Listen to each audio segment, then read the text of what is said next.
जी।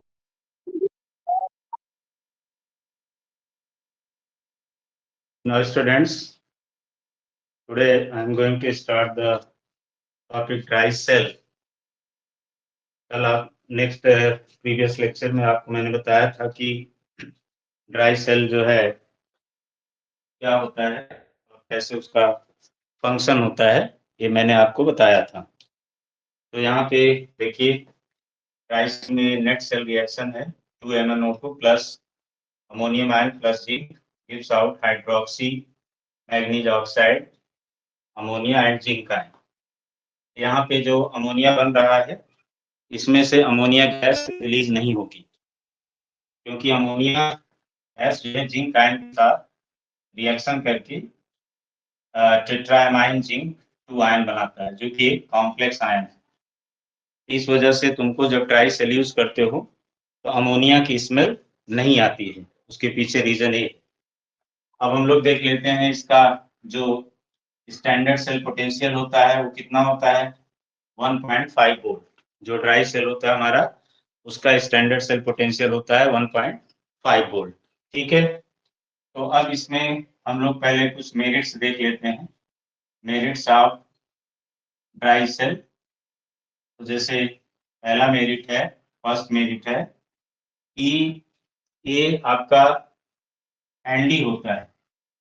ND होता है, easily transportable होता है। इजिली ट्रांसपोर्टेबल होता है।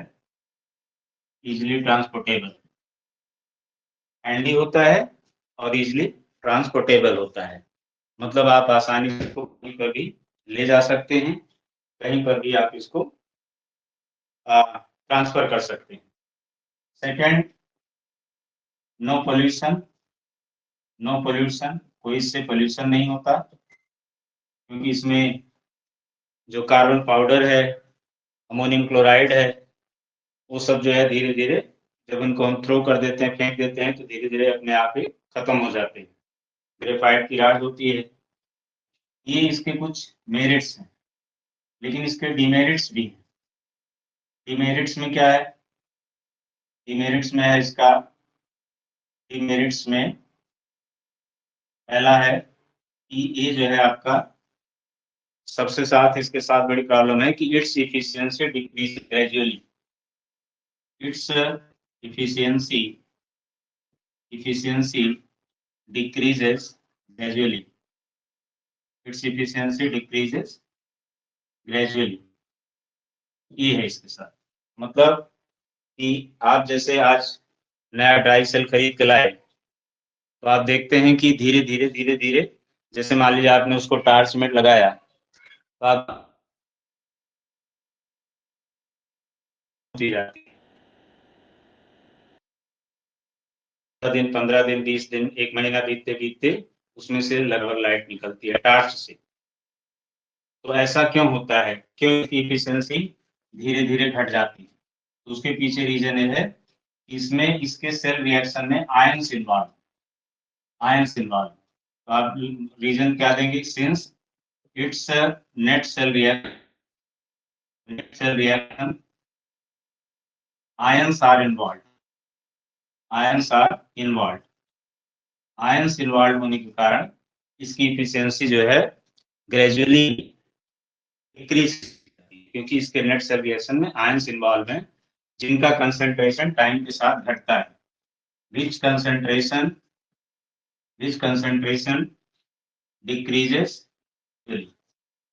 इनका जो आयन का कंसंट्रेशन होता है धीरे धीरे घटता जाता है, इसीलिए इनकी जो एफिशिएंसी है वो भी धीरे धीरे डिक्रीज करती जाती है। तो ये है पहला डिमेरिट कि जो ड्राई सेल होता है, ड्राई सेल के साथ सबसे बड़ी प्रॉब्लम यही है कि उसकी जो एफिशिएंसी है वो धीरे धीरे डिक्रीज करती जाती है। ग्रेजुअली जो होता है वो डिक्रीज करता जाता है, जिसकी वजह से आप देखेंगे धीरे धीरे उसकी एफिशिएंसी कम हो गई।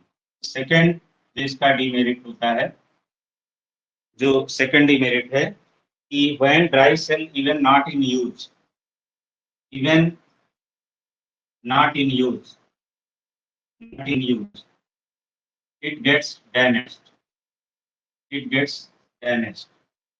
मतलब कि आप जो है ड्राई सेल को सोचें कि अभी ड्राई सेल सस्ता है और खूब सारा ड्राई सेल हम खरीद के रख लें, तो आपकी भूल होगी। क्यों भूल होगी? क्योंकि जब आप ड्राई सेल नहीं यूज करते हैं तब भी उसकी इफिशियंसी घटती जाती है। तो उस समय उसकी इफिशियंसी क्यों घट रही है? उसके पीछे क्या रीजन है? उसके पीछे रीजन ये होता है, इसमें जो आपने अमोनियम क्लोराइड का पेस्ट डाला था, अमोनियम क्लोराइड का पेस्ट, ये जो है आपका एसिडिक साल्ट होता है। ये एसिडिक साल्ट होता है, मतलब ये वाटर के साथ रिएक्शन करके अमोनियम हाइड्रोक्साइड और HCl बनाता है। HCl ये है वो खतरनाक चीज, हाइड्रोक्लोरिक एसिड। तो जो अमोनियम क्लोराइड है आपका एसिडिक साल्ट होने के कारण वह HCl प्रोड्यूस करता है, हाइड्रोक्लोरिक एसिड प्रोड्यूस करता है। और ये हाइड्रोक्लोरिक एसिड आपके जिंक कंटेनर पर अटैक करेगा, जो कि आपका एनोड है, और उसको खा जाएगा, उसको कोरोड कर देगा, जिंक क्लोराइड में बदल देगा और हाइड्रोजन गैस रिलीज करेगा। ये है वो खतरनाक पॉइंट कि अगर आप ड्राई सेल यूज नहीं कर रहे हो तो भी जो है धीरे धीरे इसकी इफिशियंसी खत्म हो जाती है। इसकी इफिशियंसी क्यों खत्म हो जाती है? क्योंकि यहाँ पे प्रॉब्लम आ जाती है, प्रॉब्लम आती है कि इसकी इफिशियंसी धीरे धीरे मतलब यहाँ पे जब आप यूज नहीं कर रहे हो तो भी आपका जिंक कंटेनर जो कि एनोड का काम कर रहा था वो धीरे धीरे समाप्त हो जाता है। इसीलिए जो है हमें ड्राई सेल को बहुत पुराना नहीं खरीदना चाहिए, या ये इस ग्राउंड पे नहीं खरीदना चाहिए कि अभी वो सस्ता है तो खूब सारा जो है खरीद के रख लें तो ये आगे लॉन्ग टर्म में काम आएगा। ऐसा कुछ नहीं होगा। अगर आप ड्राई सेल नहीं यूज कर रहे हैं तो भी आपका ड्राई सेल धीरे धीरे समाप्त हो जाएगा और वो जो है जिंक जो है उसमें से करोड़ होकर खत्म हो जाएगा। यही कारण है कि ड्राई सेल में आप देखेंगे होल्स बन जाते हैं, होल्स बन जाते हैं। होल्स इसलिए बन जाते हैं क्योंकि जो आपका जिंक कंटेनर है, ये जिंक कंटेनर जो है जो कि एनोड का काम कर रहा था, इसको आपका HCl खा गया। इसमें ये पहले थिन होता है, थिन होने के बाद ये पतला होता जाता है, और इसकी वजह से जो है आपका वो बैटरी देखेंगे कुछ दिनों बाद जो है ऐसे दबाव तो हल्का दबने लगती है और उसमें से जो अंदर का पेस्ट होता है बाहर निकलने लगता है, अमोनियम क्लोराइड भी बाहर निकलता है, कुछ HCl भी बाहर निकलता है।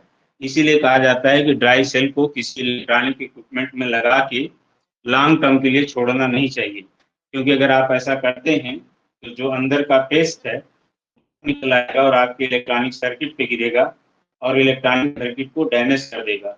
इसीलिए ड्राई सेल को लॉन्ग टर्म के लिए किसी भी इक्विपमेंट में, किसी भी इलेक्ट्रॉनिक इक्विपमेंट में लगा के लंबे समय तक छोड़ना नहीं चाहिए। ये था आपका जो ड्राई सेल का डीमेरिट्स है। इसके बाद अब हम लोग चलते हैं अगले सेल पर। अगला सेल हमारा है बटन सेल। बटन सेल क्या होता है इसको मैं बता दे रहा हूँ। जो मैंने क्लास नोट भेजा था उसमें सारा कुछ लिखा हुआ है, जो कुछ मैंने बताया सब कुछ इसमें लिखा हुआ है। तो अगला हमारा है बटन सेल। बटन सेल क्या होता है? बटन सेल में, बटन सेल को हम लोग, सेकंड है हमारा बटन सेल। बटन सेल को हम लोग जो है मरकरी सेल भी कहते हैं, मरकरी सेल। बटन सेल को मरकरी सेल कहते हैं। ये कैसे बना होता है? इसमें जो है आपका एक होता है एमलगमेटेड, एमलगमेटेड, एमलगमेटेड जिंक का कंटेनर होता है, जो कि आपका एनोड का काम करता है। एमलगमेटेड जिंक, एमलगमेटेड जिंक का मतलब जिंक और मरकरी का एलॉय होता है। मरकरी के एलॉय को एमलगम कहते हैं, जैसे एमलगमेटेड जिंक, एमलगमेटेड कॉपर, एमलगमेटेड सोडियम। एमलगमेटेड का मतलब होता है कि उसमें मरकरी मिला हुआ है, वो मरकरी का एलॉय है। एमलगमेटेड जिंक होता है और इसमें ये एनोड का काम करता है, इसी का कंटेनर बना होता है। और यहाँ पे आपका एक बना होता है, ये होता है आपका मर्क्यूरिक ऑक्साइड का, मर्क्यूरिक ऑक्साइड का एक कैथोड होता है, ये कैथोड का काम करता है मर्क्यूरिक ऑक्साइड का। और इसके अंदर भरा होता है एक्वस पोटास, मतलब एक्वस पोटास मतलब पोटेशियम हाइड्रोक्साइड का एक्वस सोल्यूशन, और ये ऐसे बंद रहता है। इसका शेप जो है कुछ कुछ बटन जैसा दिखता है, इसीलिए हम लोग इसको बटन सेल भी कहते हैं। जैसे आपने देखा होगा कि कैलकुलेटर में यूज होता है, ब्लड शुगर मशीन में यूज होता है, जो ईयर में ईयरिंग एड होते हैं उसमें यूज होता है, रिस्ट वॉचेज में यूज होता है, कंप्यूटर में यूज होता है, बहुत जगह यूज होता है। तो ये मरकरी सेल है, इसको हम लोग जो है बटन सेल भी कहते हैं। तो इसमें जो ये तो हो गया ट्रांसक्रिप्शन बटन सेल का। अब इसमें रिएक्शन क्या होता है, फंक्शन क्या होता है? तो सबसे पहले रिएक्शन स्टार्ट होता है एट एनोड पर, ऑक्सीडेशन से। तो जो आपका एमलगमेटेड जिंक है वो इस हाइड्रोक्साइड आयन से, जो इसमें पोटेशियम हाइड्रोक्साइड में हाइड्रोक्साइड आयन है, इसके साथ रिएक्शन करके जिंक ऑक्साइड बनाता है, वाटर बनाता है और 2 इलेक्ट्रॉन लूज कर देता है, मतलब इसका ऑक्सीडेशन होता है। ये आपका एनोडिक रिएक्शन है जो आपके एनोड पर हो रहा है। तो एनोड पर क्या होता है, जिंक ऑक्साइड में ऑक्सीडाइज हो जाता है हाइड्रोक्साइड आयन के प्रेजेंस में और 2 इलेक्ट्रॉन लूज कर देता है। और एट कैथोड क्या होता है, एट कैथोड आपका जो मर्क्यूरिक ऑक्साइड है HCO, ये इस वाटर को और इन दोनों इलेक्ट्रॉन को ले लेता है रिडक्शन के लिए और कन्वर्ट हो जाता है आपका Hg प्लस 2OH माइनस में, मतलब इसका रिडक्शन होता है। ये है आपका कैथोडिक रिएक्शन। ये दोनों रिएक्शन होते हैं, जिंक आपका जिंक ऑक्साइड में बदल जाता है, मर्क्यूरिक ऑक्साइड मर्करी में बदल जाता है। अब इन दोनों रिएक्शन को अगर हम ऐड कर दें, इलेक्ट्रॉन से इलेक्ट्रॉन कैंसिल हो गया, वाटर से वाटर कैंसिल हो गया, हाइड्रोक्साइड से हाइड्रोक्साइड कैंसिल हो गया। अब नेट रिएक्शन क्या बचा, इधर जिंक और मर्क्यूरिक ऑक्साइड बचा, इधर बचा आपका जिंक ऑक्साइड और मर्क्यूरी। ये है आपका नेट सेल रिएक्शन, ये आपका सेल रिएक्शन जो कि इसके अंदर होता है, नेट सेल रिएक्शन। और इसका जो E0 सेल होता है, मतलब स्टैंडर्ड सेल पोटेंशियल 1.39 वोल्ट होता है, बटन सेल का 1.39 वोल्ट। तो इस तरह से आपने देखा कि बटन सेल जो है आपका कैसे रिएक्शन कर रहा है। एनोड पर जिंक का ऑक्सीडेशन हो रहा है और कैथोड पर मर्क्यूरिक ऑक्साइड का रिडक्शन हो रहा है। ये है आपका नेट सेल रिएक्शन। इसमें ध्यान से देखो तो ड्राई सेल की तरह कोई आयंस इन्वॉल्व नहीं है, इसलिए इसकी एफिशिएंसी ग्रेजुअली डिक्रीज नहीं करेगी। अगर आपसे बटन सेल और ड्राई सेल में अंतर पूछा जाए तो एक डिफरेंस यही हो गया कि ड्राई सेल में जो इफिशियंसी है वो धीरे धीरे डिक्रीज करती जाती है, ग्रेजुअली डिक्रीज करती जाती है, लेकिन आपका जो बटन सेल होता है उसमें ग्रेजुअली डिक्रीज नहीं करता। तो इसका ये मतलब मेरिट कह ले सकते हैं, इसको मेरिट में ले सकते हैं। ये भी मेरिट्स में इसका कोई इस तरह का डिमेरिट नहीं है। जैसे पहला मेरिट है कि ये भी हैंडी होता है, हैंडी होता है, ट्रांसपोर्टेबल होता है, ट्रांसपोर्टेबल, आसानी से इसको हम ट्रांसपोर्ट कर सकते हैं। दूसरा कि इसकी efficiency, it's efficiency its efficiency does not decrease gradually like dry cell. Why? Because no ions are involved, no ions are involved in net cell reaction. In net cell reaction, इसके net cell reaction में कोई ions involve नहीं है। कोई ions involve ना होने के कारण इसमें जो है आपका कोई भी इस तरह का ग्रेजुअल डिक्रीज नहीं होगा, जैसा कि आपने ड्राई सेल में देखा था।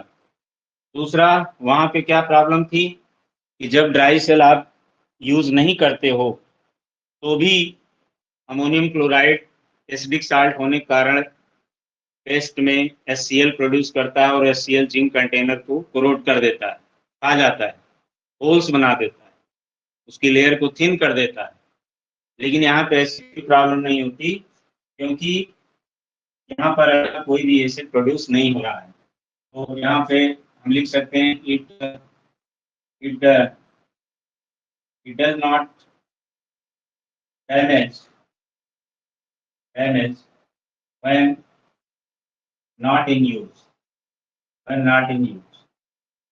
ये भी इसका एक मेरिट है। तो वहाँ पे जो डिमेरिट्स थी वो सारी प्रॉब्लम यहाँ पे दूर हो गई। यहाँ पे ऐसी कोई प्रॉब्लम नहीं है, इसलिए जब आप इसको यूज नहीं कर रहे हो तो ये आपका यहाँ पे आप लोगों को विजिबल है, क्या दिख रहा है आप लोगों को स्टूडेंट्स? बस कैमरे में क्या दिक्कत हो गया भाई, एक सेकंड बता।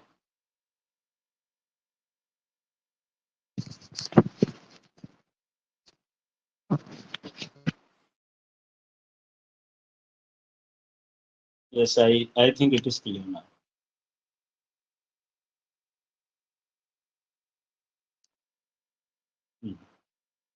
तो यहाँ पे आप लोग हैं कि जब यहाँ पे आप लोग देख रहे हैं कि जब आपका ड्राई सेल आपका यूज में नहीं है, तो यहाँ पे कोई डैमेज नहीं होता है। जैसे कि आपने ड्राई सेल में प्रॉब्लम देखी थी, वहाँ प्रॉब्लम क्या थी कि when it is not use then dry cell gets damage, but there is no such problem here. यहाँ पे देख रहे हैं कि हैंडी और ट्रांसपोर्टेबल होता है, it's efficiency does not decrease gradually, क्योंकि इसके नेट सेल रिएक्शन में देख रहे हैं कि कोई भी आयंस इन्वॉल्व नहीं है। Its net cell reaction, no ions are involve, so its efficiency does not decrease gradually। और दूसरा, it is not in use then it does not damage। जबकि ड्राई सेल में क्या होता है कि जिंक अमोनियम क्लोराइड जो है HCl प्रोड्यूस करता है, जिसके कारण जो है वो जिंक कंटेनर को कोरोड कर देता है और जिसकी वजह से जिंक कंटेनर आपका डैमेज हो जाता है। जबकि ऐसी प्रॉब्लम यहाँ पर नहीं होती है। इसका जो है आपका मेरिट ही है, इसमें कोई इस तरह का डीमेरिट नहीं है। तो ये था आपका बटन सेल के बारे में। इसके बाद नेक्स्ट है हमारा लेड स्टोरेज बैटरी। नेक्स्ट है हमारा लेड स्टोरेज बैटरी। नेक्स्ट है lead storage battery. Lead storage battery क्या होता है उसको हम लोग देखते हैं। तो नेक्स्ट है हमारा lead storage battery. Lead storage battery ये सेकेंडरी सेल में आता है।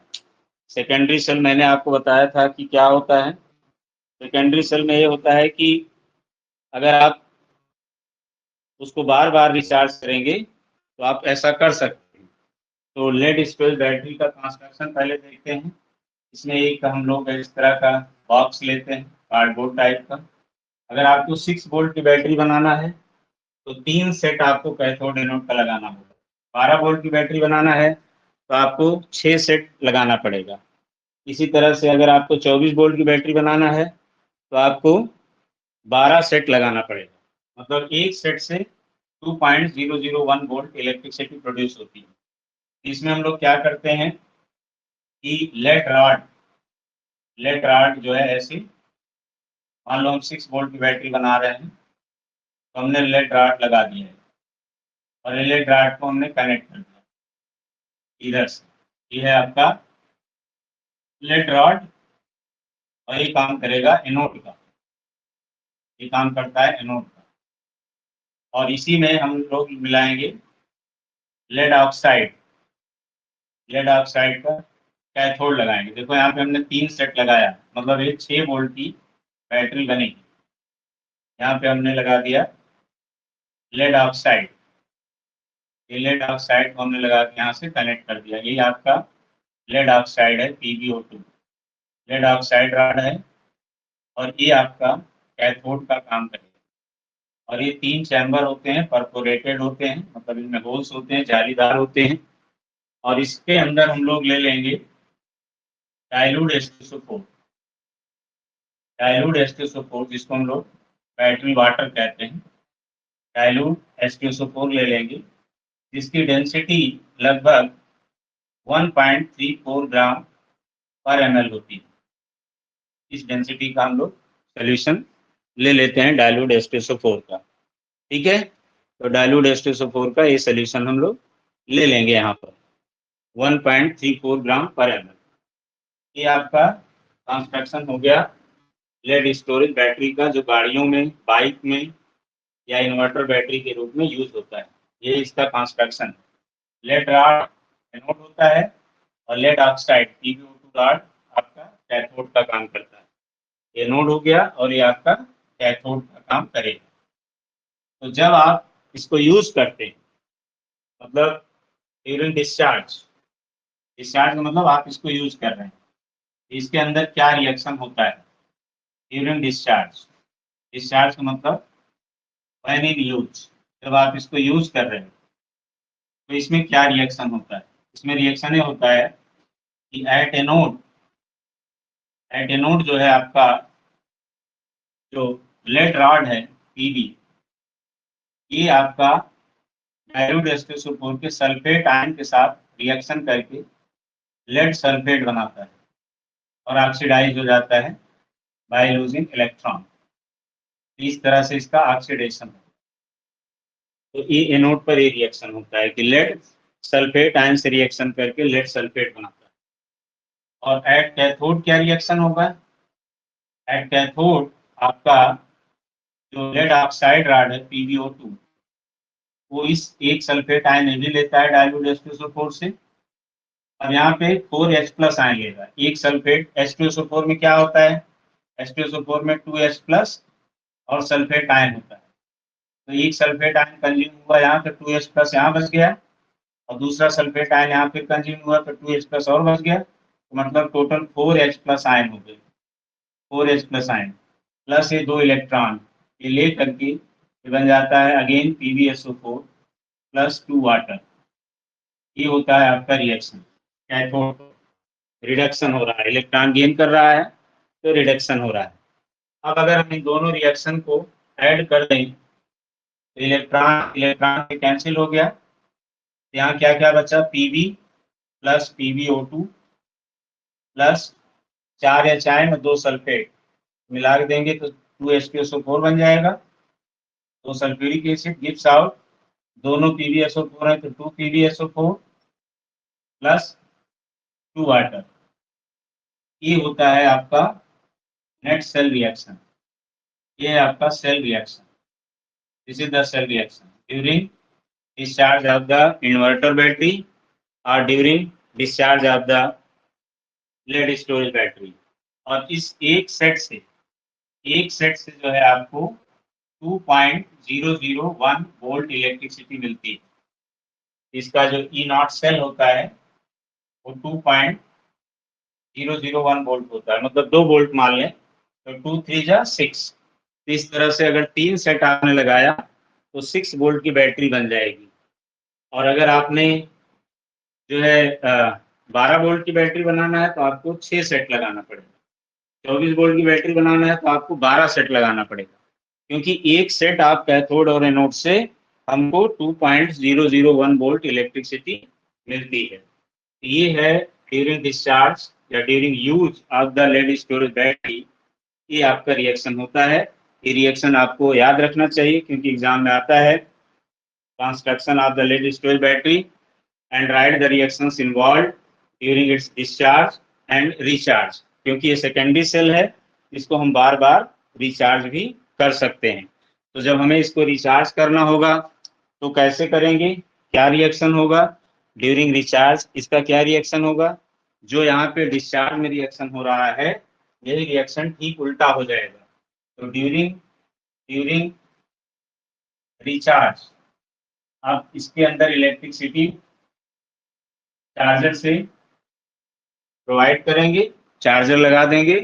ये जो रिएक्शन हो रहा है ये रिएक्शन उल्टा होगा। ये रिएक्शन आप उल्टा लिख दीजिए, 2PbSO4 प्लस 2H2O। यहाँ पे हम दे रहे हैं इलेक्ट्रिसिटी। तो जब ये डिस्चार्ज होता है, मतलब हम इसको जब यूज करते हैं, तो यह इलेक्ट्रोकेमिकल सेल की तरह काम करता है, मतलब इलेक्ट्रिसिटी प्रोड्यूस करता है। लेकिन जब हम इसको रिचार्ज करेंगे तो यह इलेक्ट्रोलाइटिक सेल बन जाता है, मतलब इसके अंदर इलेक्ट्रोलिसिस शुरू हो जाती है।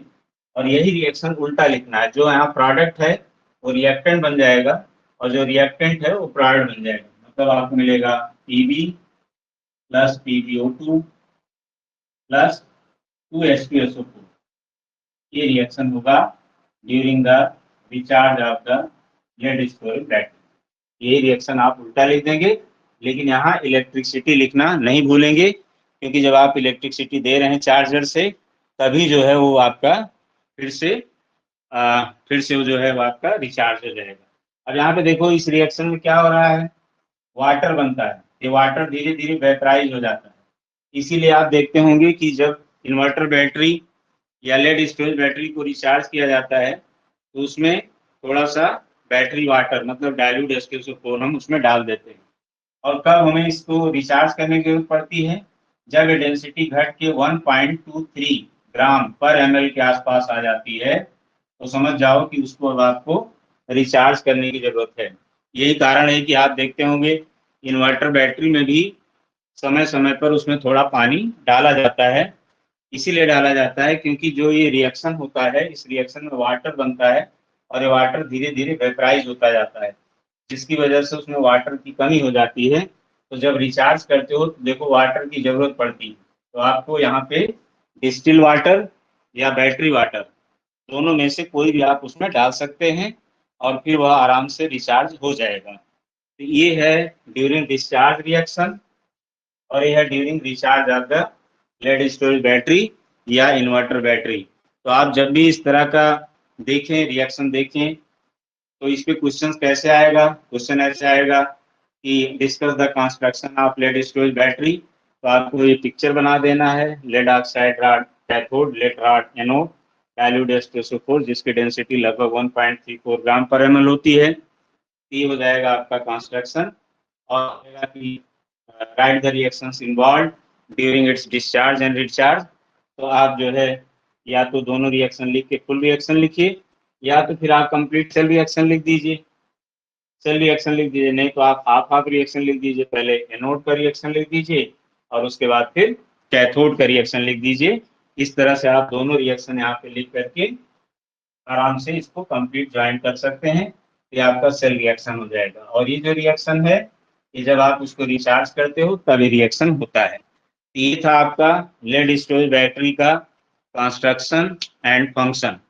और बाकी इसका एप्लीकेशन आप जान ही रहे हैं कि ये भी हैंडी होता है, पोल्यूशन फ्री होता है, ट्रांसपोर्टेबल होता है और इसको इजीली हम यूज कर सकते हैं।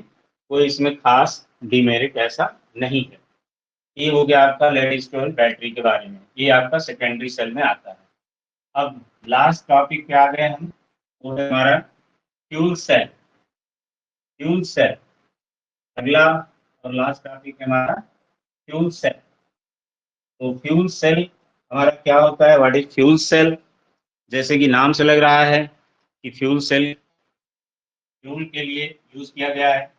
फ्यूल सेल, फ्यूल सेल एक ऐसा डिवाइस होता है जो कंबस्शन एनर्जी को कंबस्शन एनर्जी कंबस्शन एनर्जी मतलब फ्यूल एनर्जी, जो फ्यूल एनर्जी को इलेक्ट्रिकल एनर्जी में कन्वर्ट कर दे।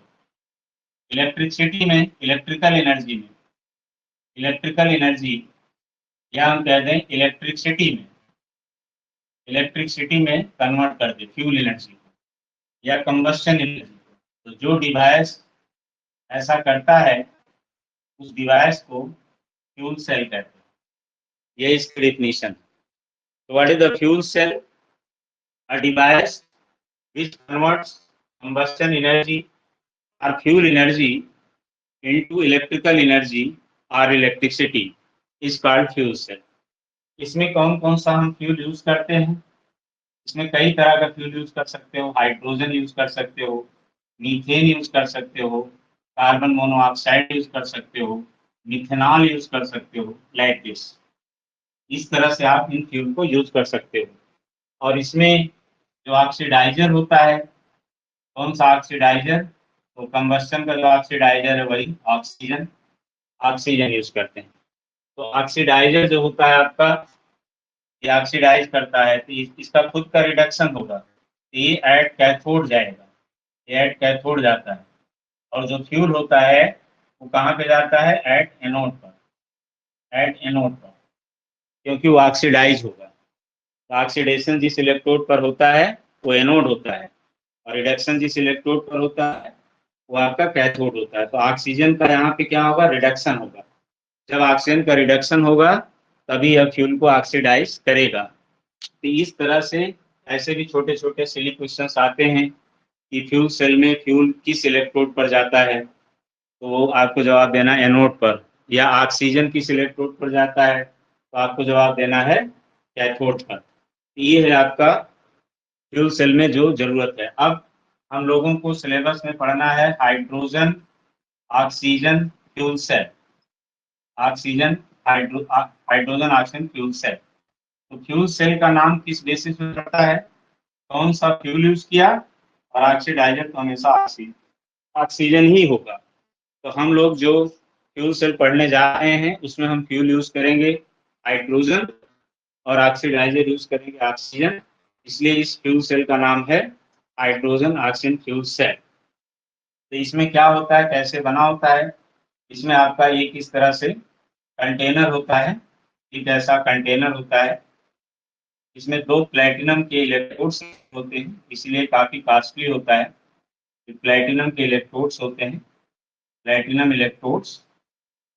और एक इसमें से प्लेटिनम इलेक्ट्रोड, एक जो होता है आपका कैथोड का काम करता है और एक एनोड का काम करता है। ये आपका एनोड हो गया, एक कैथोड हो गया। यहाँ से ऑक्सीजन सप्लाई करने के लिए रहता है, और यहाँ से आपका फ्यूल सप्लाई करने के लिए इस तरह से बना होता है। और एक कवर्ड होता है यहाँ पर, और इससे जो है आपका एक ऐसे बना होता है, और इस तरह से सेटअप होता है। और ये आपका प्लेटिनम के इलेक्ट्रोड्स होते हैं, और इसके अंदर जो होता है, अंदर जो होता है भरा होता है दोनों इलेक्ट्रोड के बीच में, दोनों इलेक्ट्रोड के बीच में इसमें भरा होता है एक्वस केवेज, एक्वस केवेज भरा होता है एज इलेक्ट्रोलाइट्स, एक्वस केवेज भरा होता है as an electrolyte. Potassium hydroxide का एक्वस सोल्यूशन होता है एज एन इलेक्ट्रोलाइट। ये है आपका सेटअप। प्लेटिनम की इलेक्ट्रोड है, दोनों इलेक्ट्रोड के बीच में एक्वस केवेज होता है, और ये दोनों प्लेटिनम इलेक्ट्रोड एक कैथोड का एक एनोड का काम करते हैं। तो जो एनोड साइड होता है से हाइड्रोजन गैस पास किया जाता है, और जो कैथोड साइड होता है इधर से ड्राई ऑक्सीजन, मतलब मॉइस्चरलेस, इधर से हम ऑक्सीजन पास करते हैं, इधर से हाइड्रोजन पास करते हैं। तो हाइड्रोजन पहुंचता है एनोड पर ऑक्सीडाइज होता है। तो एट एनोड कौन सा रिएक्शन होता है? एट एनोड आपका जो हाइड्रोजन होता है वो ऑक्सीडाइज हो जाता है H+ में बाय लूजिंग इलेक्ट्रॉन। ये होता है आपका एनोड पर फ्यूल का, हाइड्रोजन फ्यूल का ऑक्सीडेशन हो रहा है एनोड पर। एनोड पर आपका जो हाइड्रोजन गैस है उसका ऑक्सीडेशन होता है एट एनोड। और एट कैथोड क्या होता है? एट कैथोड जो आपका ऑक्सीजन होता है इसका रिडक्शन होता है। ऑक्सीजन जो होता है 4 इलेक्ट्रॉन लेता है प्लस वाटर, वही पोटास से, और ये कन्वर्ट हो जाता है 4OH- में। इलेक्ट्रोलिसिस में जो 4OH- का मैंने रिएक्शन बताया था वही रिएक्शन यहाँ उल्टा होता है, ऑक्सीजन प्लस 4 इलेक्ट्रॉन। अब इस 4 इलेक्ट्रॉन को, यहाँ 2 इलेक्ट्रॉन है तो इसको बैलेंस करो, इंटू 2 कर दो, और इसको करके इसको ऐड कर दो। तो जब ऐड करोगे तो आपके 4 इलेक्ट्रॉन कैंसिल हो रहे हैं। अब यहाँ पर क्या है? यहाँ पर आप देख रहे हैं कि 2H2 plus O2 plus 2H2O, फिर यहाँ पे अच्छा है ना 4OH है, तो 4H मिलकर 4H2O बनेगा। अब इधर 2 वाटर है, इधर 4 वाटर है, हो गया। तो 2 यहाँ से कैंसिल कर दोगे, तो जो नेक्स्ट रिएक्शन आएगा वो क्या आएगा? 2H2 plus O2 gives out 2H2। ये है आपका नेट सेल रिएक्शन, ये है नेट सेल रिएक्शन। यही रिएक्शन यहाँ पर होगा, इलेक्ट्रॉन जनरेट होगा एनोड पर, इलेक्ट्रॉन एक्सटर्नल सर्किट से फ्लो करते हुए कैथोड तरफ जाएगा, जहाँ पे ऑक्सीजन उस 4 इलेक्ट्रॉन को एक्सेप्ट कर लेगा एक्वस मीडियम में और कन्वर्ट हो जाएगा हाइड्रोक्साइड आयन में, और ये आपका नेट सेल रिएक्शन आ जाएगा 2H2 + O2 gives out 2H2। अब अगर ध्यान से देखो, यही रिएक्शन अगर हम हाइड्रोजन का कंबस्शन करें, मतलब हाइड्रोजन को जलाएं, तो यही रिएक्शन होता है 2H2 + O2। जब इसका हम कंबस्शन करेंगे, बर्निंग करेंगे, तो यही सेम रिएक्शन होता है 2H2 प्लस एनर्जी निकलती है जिसको हम फ्यूल एनर्जी कहते हैं हाइड्रोजन का। तो जो हाइड्रोजन का कंबस्शन होने पे रिएक्शन हो रहा है, वही सेम रिएक्शन यहाँ पे रेडॉक्स रिएक्शन के रूप में, डायरेक्ट रेडॉक्स रिएक्शन के रूप में यहाँ पर हो रहा है।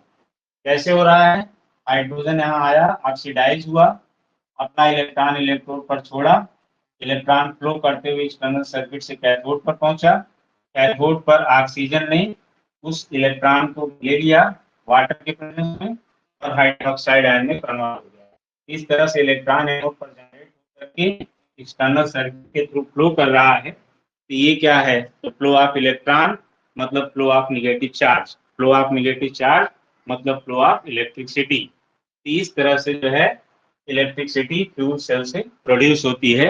यही फ्यूल सेल का कंस्ट्रक्शन है और ये है रिएक्शन वॉल्ट। तो अगर आपसे एग्जाम में आएगा, क्वेश्चन ऐसे आएगा, fuel cell, discuss the construction of hydrogen oxygen fuel cell and write the reactions involved and write some its merits and demerits. इस तरह से कंप्लीट 3 मार्क्स का क्वेश्चन बन जाएगा और ये बहुत इंपॉर्टेंट टॉपिक है, क्योंकि फ्यूल सेल आपको पता होगा कि जो हमारा पहला अपोलो 11 उसमें इसी फ्यूल सेल का यूज किया गया था। इस फ्यूल सेल से 2 फायदे वहां पे हुए। एक तो उनको इलेक्ट्रिसिटी प्रोड्यूस हो रही थी, जैसा कि आप देख रहे हैं यहाँ पे इलेक्ट्रिसिटी प्रोड्यूस हो रही है, और दूसरा फायदा ये हो रहा है कि इसमें जो नेट सेल रिएक्शन है, इसमें हाइड्रोजन ऑक्सीजन से रिएक्शन करके क्या बना रहा है? वाटर। इसी वाटर को लोग फिल्टर करके यूज कर रहे थे अपने ड्रिंकिंग पर्पजेस के लिए या जो अदर पर्पजेस के लिए। तो वहां पर 2 फायदे हो रहे हैं, एक तो इससे इलेक्ट्रिसिटी प्रोड्यूस होती है और दूसरा इसमें वाटर बन रहा है। तो जो स्पेस क्राफ्ट गया था अपोलो, उसमें इसी फ्यूल सेल का यूज किया गया था, जिसकी वजह से वहां पे कोई भी इलेक्ट्रिसिटी को लेकर के और वाटर के पर्पजेस को लेकर के कोई दिक्कत नहीं आई। और तुम जानते हो कि स्पेस क्राफ्ट में हाइड्रोजन एज फ्यूल यूज किया जाता है, ऑक्सीजन लिक्विड ऑक्सीजन यूज किया जाता है, लिक्विड हाइड्रोजन यूज किया जाता है एज ए फ्यूल, और लिक्विड ऑक्सीजन यूज किया जाता है ऑक्सीडाइजर। तो हाइड्रोजन ऑक्सीजन की कोई कमी नहीं थी, तो उसी हाइड्रोजन ऑक्सीजन से वो लोग जो है इलेक्ट्रिसिटी भी प्रोड्यूस कर रहे थे फ्यूल सेल की मदद से, और दूसरा वाटर भी यूज कर रहे थे अपने ड्रिंकिंग पर्पजेस के लिए। तो ये था हमारा जो फ्यूल सेल का कंस्ट्रक्शन और फंक्शन था। अब हम लोग देख लेते हैं इसके कुछ मेरिट्स और कुछ डीमेरिट्स। तो मेरिट्स एंड डीमेरिट्स में क्या आता है? मेरिट्स पहले देख लेते हैं। मेरिट्स ये है, पहला, इसकी इस सेल की इफिशियंसी लगभग 70% होती है। 70%, मतलब पहला इसका जो मेरिट है, फर्स्ट जो मेरिट्स है, मेरिट्स में अगर हम बात करें तो पहला मेरिट इसका है, इट्स इफिशियंसी इज अप्रॉक्स 70%। ये पहला मेरिट है। ये बहुत बड़ी चीज है। जो आपका एनटीपीसी प्लांट है, वो अपनी जब मैक्सिमम इफिशियंसी दिखाता है, फुल इफिशियंसी, उसकी इफिशियंसी होती है मात्र 40%, और ये देखो 70%, मतलब लगभग दुगना है। तो 40% इफिशियंसी का मतलब क्या हुआ कि एनटीपीसी अगर 100 किलो कोयला जलाती है तो 40 किलो कोयला के बराबर ही इलेक्ट्रिसिटी वो प्रोड्यूस करती है। जब वो अपने मैक्सिमम इफिशियंसी में होगी तब 40% ही केवल इलेक्ट्रिसिटी प्रोड्यूस कर पाएगी। मतलब 100 किलो कोयला जलाओ तो 40 किलो कोयले के बराबर आपको इलेक्ट्रिसिटी मिलेगी, जबकि यहाँ है लगभग 70%। मतलब कि अगर हम 100 किलो हाइड्रोजन इसमें यूज करेंगे तो हमको 70 किलो हाइड्रोजन के बराबर इलेक्ट्रिसिटी, इलेक्ट्रिकल एनर्जी मिलेगी। ये बहुत बड़ी चीज है, ये पहला मेरिट है। दूसरा मेरिट इसका क्या है कि by feeding the fuel and oxidizer, by feeding the fuel and oxidizer, it works it works continuously for a long time।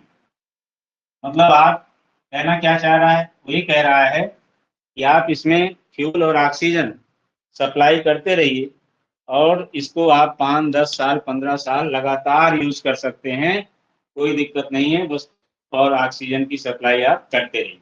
ये दूसरी मेरिट। तीसरी मेरिट क्या है कि नो पोल्यूटेंट्स, इसमें कोई पोल्यूटेंट्स नहीं होता, मतलब ये इको फ्रेंडली है, इको फ्रेंडली, इसमें कोई पोल्यूटेंट नहीं है। कारण कि तुमने देखा इसमें प्रोडक्ट के नाम पे क्या बनता है, वाटर, वाटर तो कोई पोल्यूटेंट नहीं है। तो इस तरह से जो है ये तीन इसके इंपॉर्टेंट मेरिट्स। इफिशियंसी लगभग 70% होती है, जो बहुत बड़ी। आप इसमें फ्यूल और ऑक्सीडाइजर फीड करते रहिए, लॉन्ग टाइम वर्क करेगा और इसमें कोई पोल्यूटेंट्स नहीं होता, इसलिए इको फ्रेंडली होता है। ये इसका मेरिट्स। अब डीमेरिट्स भी थोड़ा देख लेते हैं। डीमेरिट्स भी है। डीमेरिट्स क्या है? डीमेरिट्स में पहला डीमेरिट तो यही है, ये आपका बहुत ही कॉस्टली होता है। It is very costly, it is very costly, hence cannot be used for domestic purposes। इसको हम घर में नहीं यूज कर सकते, ये बहुत कॉस्टली होता है, क्योंकि इसमें क्या यूज किया गया है, प्लैटिनम इलेक्ट्रोड्स। प्लैटिनम बहुत महंगा है, सोने से भी ज्यादा महंगा है, गोल्ड से भी ज्यादा महंगा है प्लैटिनम। तो ये आपका फ्यूल सेल बहुत ही कॉस्टली है, इसलिए हम लोग इसको इस तरह से डोमेस्टिक पर्पजेस के लिए यूज नहीं कर सकते। सेकेंड, इसमें डेंजरस फ्यूल्स यूज होते हैं।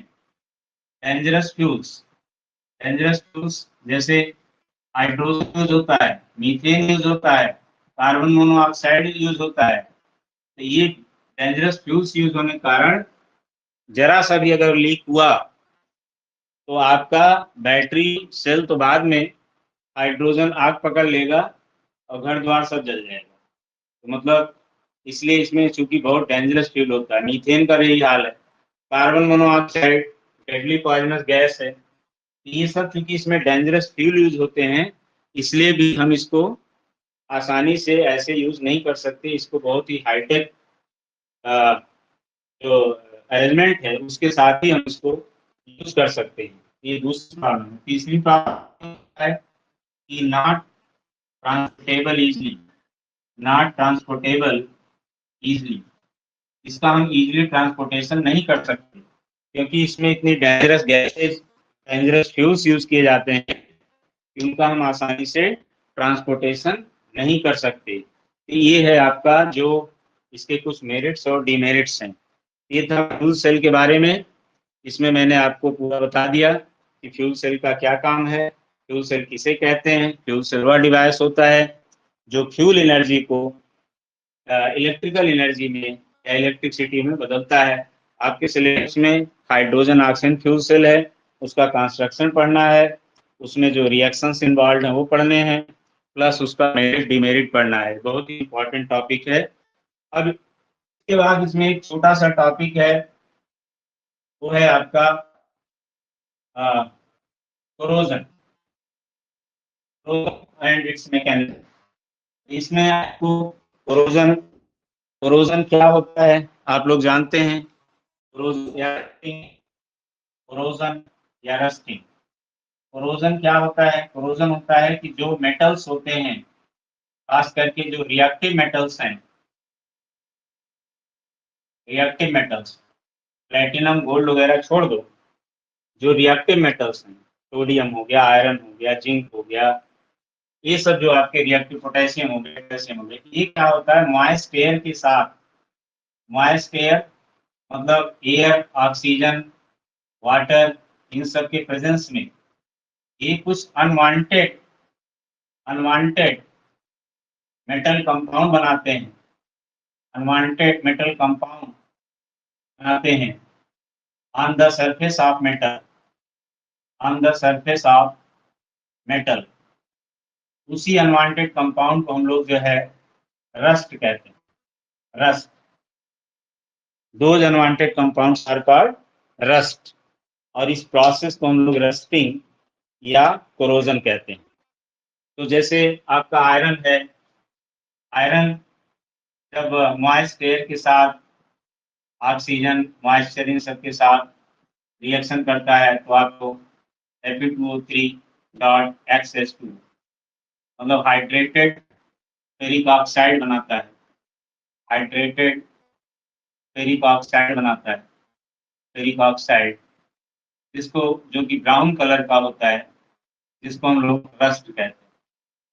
ऐसे बहुत सारे मेटल हैं, जैसे कॉपर है, तो कॉपर भी ऑक्सीजन हो गया, ऑक्सीजन है, कार्बन डाइऑक्साइड है, मॉइस्चर है, इन सब से रिएक्शन करके copper carbonate dot copper hydroxide, इसको बोलते हैं hydroxy copper carbonate, hydroxy copper carbonate.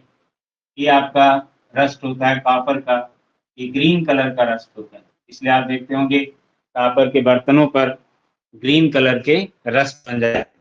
जैसे जिंक का, जिंक भी सेम कंडीशन में zinc carbonate dot zinc hydroxide, मतलब ये भी बनाता है hydroxy zinc carbonate, hydroxy zinc carbonate, ये ग्रे कलर का रस्ट होता है। तो ऐसे सिल्वर, सिल्वर जो होता है ये मॉइस्ट एयर के साथ और H2S के साथ रिएक्शन करके सिल्वर सल्फाइड बनाता है, जो कि ब्लैक कलर का दिखता है। इसीलिए आप देखते होंगे जो सिल्वर के ऑर्नामेंट्स होते हैं कुछ दिनों में ब्लैक हो जाते हैं, ब्लैकिश हो जाते हैं, उनके ऊपर ब्लैकिश लेयर बन जाती है। ये सब अलग अलग मेटल के मैंने कुछ रस्ट दिखाए। इसी पूरे प्रोसेस को हम लोग कोरोजन या रस्टिंग कहते हैं। तो आपको इसका मैकेनिज्म पढ़ना है, तो ये आपको मैकेनिज्म केवल आयरन का पढ़ना है, mechanism of corrosion, mechanism of corrosion. इसमें केवल एक तो रिएक्शन है, इलेक्ट्रोकेमिकल रिएक्शन, आप अपने देखेंगे बुक में लिखा हुआ है। तो मैकेनिज्म में वही रिएक्शन है, कैथोड का रिएक्शन, एनोड का रिएक्शन और एक कंप्लीट रिएक्शन। क्योंकि कोरोजन के समय में जहाँ कोरोजन होता है तो ये भी जो है एक इलेक्ट्रोकेमिकल सेल की तरह बिहेव करता है, ये भी जो है एक इलेक्ट्रोकेमिकल सेल की तरह बिहेव करता है। तो एनोड पर क्या रिएक्शन होता है आयरन के समय में, कैथोड पर क्या रिएक्शन होता है, और कंप्लीट जो रिएक्शन होता है, कंप्लीट रिएक्शन, ये तीनों आपको याद कर लेना है बुक से। और एनोड का रिएक्शन, कैथोड का रिएक्शन, और जब आएगा मैकेनिज्म लिखने को तो आपको यही मैकेनिज्म लिख देना है, यही एनोड और कैथोड का रिएक्शन प्लस ए, तो आपका ये जो है वो कंप्लीट हो जाएगा। मैकेनिज्म में और कुछ नहीं है, एनोडिक कैथोडिक रिएक्शन और कंप्लीट रिएक्शन, यही लिखना है। ये था आपका कोरोजन के बारे में। बाकी कोरोजन से प्रोटेक्ट करने के लिए बहुत सारे मेथड आप लोअर क्लास में पढ़े होंगे, जैसे ऑयलिंग, ग्रीसिंग, पेंटिंग, इलेक्ट्रोप्लेटिंग, सारी चीजें, गैल्वेनाइजेशन। जैसे तो आप गैल्वेनाइजेशन करते हैं तो कौन सा मेटल यूज करते हैं, जिंक, जिंक का मेल्ट करके उसके ऊपर हम एक लेयर बना देते हैं मेटल के ऊपर जिंक की, तो जिंक की लेयरिंग करने को गैल्वेनाइजेशन कहते हैं। जिंक मेटल की किसी मेटल पर अगर हमें गैल्वेनाइजेशन करना है तो हम जिंक की कोटिंग कर देते हैं, जिंक मेटल की कोटिंग। तो जिंक मेटल की कोटिंग करने को, लेयरिंग करने को हम लोग गैल्वेनाइजेशन कहते हैं। तो ये था आपका टोटल इस चैप्टर स्टूडेंट्स, जो आपको बताया जा रहा था स्टूडेंट्स, ये सारा टोटल ये चैप्टर आपका कंप्लीट हो गया।